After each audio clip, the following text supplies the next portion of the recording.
আসসালামু আলাইকুম রহমতুল্লাহি বারাকাতু। আপনারা সবাই কেমন আছেন? দেখেন, মদিনায় এটা বিকালের সময়, বিকাল 5টা বাজে। ছাতাগুলো কিভাবে বাঁধা হয়।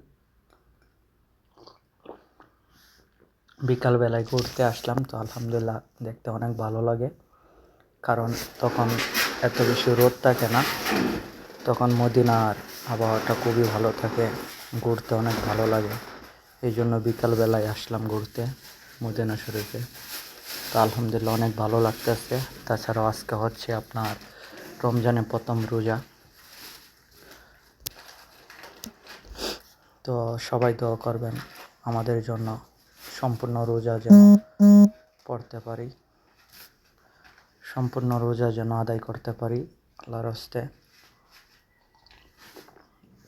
আমিও দোয়া করি আপনারা সবাই 30টি রোজা যাতে সহি সালামতে পালন করতে পারেন। আল্লাহ তাআলা তৌফিক দান করুক। সকলেই বলি আমিন। তো ভালো থাকবেন। আসসালামু আলাইকুম রহমতুল্লাহি ওয়া বারাকাতুহু।